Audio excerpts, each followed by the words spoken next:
بارش طوفان بن گئی، کشتی پانی پر تیرنے لگی۔ حضرت نوح علیہ السلام نے اپنے بیٹے کنعان کو پکار کر کہا، اے بیٹے، یہ طوفان عذاب الہی ہے، آپ میرے ساتھ کشتی میں سوار ہو جا۔ اسلام امن اور سلامتی کی علامت۔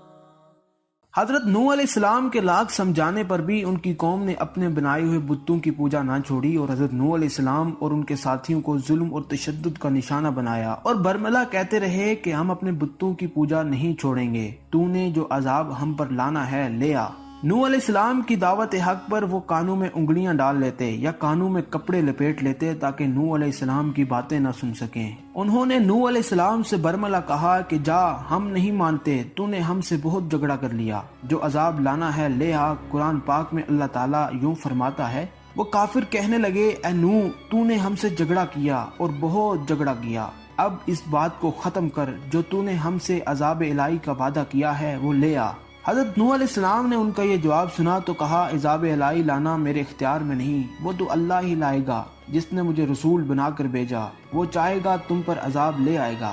قرآن پاک میں سورہ ہود آیت نمبر 33 میں اس بارے میں ذکر ہوا ہے۔ حضرت نوح علیہ السلام 900 سال ان کو راہ راست پر لانے کی کوشش میں مصروف رہے، لیکن قوم نوح ٹس سے مس نہ ہوئی۔ اس پر نوح علیہ السلام نہایت دکھی اور پریشان ہو گئے۔ اس پر اللہ جل شانہ نے ان کو تسلی دی اور فرمایا، اے نوح، تو غم نہ کر، تیرا کام ہدایت کرنا اور میرا کام پہنچانا ہے، سو تو نے اپنا فرض پورا کیا۔ حضرت نوح علیہ السلام نے اللہ سے دعا فرمائی۔ قرآن مجید میں اللہ تعالیٰ یوں فرماتا ہے، اے پروردگار، تو کافروں میں سے کسی کو بھی زمین پر باقی نہ چھوڑ، اگر تو ان کو یوں ہی چھوڑ دے گا تو تیرے یہ بندوں کو بھی گمراہ کریں گے اور ان کی نسل بھی انہی کی طرح نافرمان پیدا ہوگی۔ اللہ تعالیٰ نے نوح علیہ السلام کو حکم دیا کہ ایک کشتی تیار کرنا شروع کر دو، جس میں اپنے ساتھیوں کے علاوہ روئے زمین پر موجود تمام جانوروں کے ایک ایک جوڑے کو بٹھا سکو۔ تب نوح علیہ السلام نے اللہ کے حکم کے مطابق ایک بڑی کشتی تیار کرنا شروع کر دی۔ کفار نے جب حضرت نوح علیہ السلام کو کشتی بناتے ہوئے دیکھا تو انہوں نے مزید ہنسی اور مذاق اڑایا۔ نوح علیہ السلام کشتی بنا رہے ہوتے تو کفار ان پر آوازیں کستے، لو جی،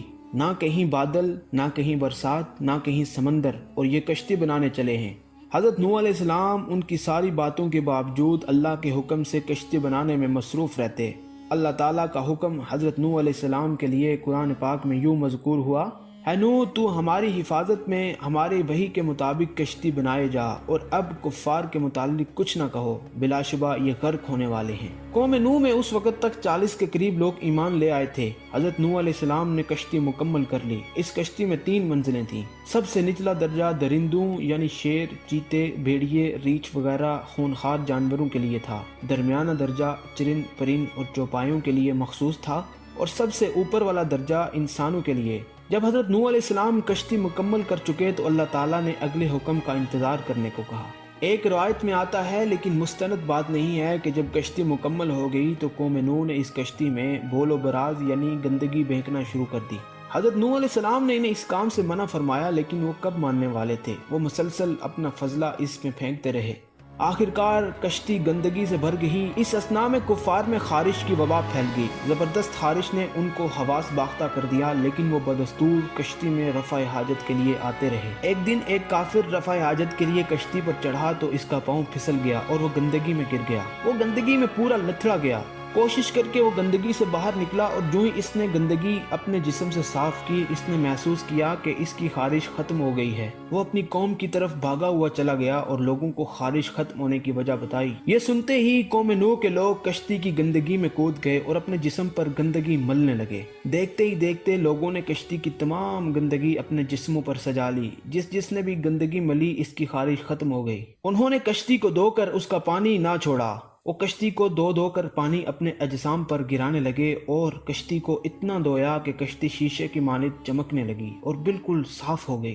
اب آسمان پر سیاہ بادل نمودار ہونے لگے۔ بادلوں کو دیکھ کر کفار بہت خوش ہوئے اور بارش میں نہانے لگے۔ بارش ابھی اتنی تیز نہ تھی۔ حضرت نوح علیہ السلام نے اللہ تعالیٰ کے حکم سے ہر جنس میں سے ایک ایک جوڑا جانداروں کا کشتی میں سوار کر لیا۔ کفار ہلکی ہلکی بارش کے مزے لے رہے تھے، لیکن حضرت نوح علیہ السلام کو اللہ تعالیٰ کا حکم آ چکا تھا کہ یہ عذاب علیم ہے۔ ارشاد باری تعالیٰ ہے، اور اترتا ہے وہ عذاب جو ہمیشہ رہے گا۔ جب اللہ تعالیٰ کے حکم کی تعمیل ہو گئی تو اللہ تعالیٰ نے حضرت نوح علیہ السلام کو فرمایا کہ اب تو بھی اپنے گھر والوں کے ساتھ کشتی میں سوار ہو جا۔ اللہ نے انہیں بتا رکھا تھا کہ نوح کے گھر میں پتھر کے تنور میں سے پانی ابلے تو سمجھ لینا کہ اللہ کا عذاب آ پہنچا۔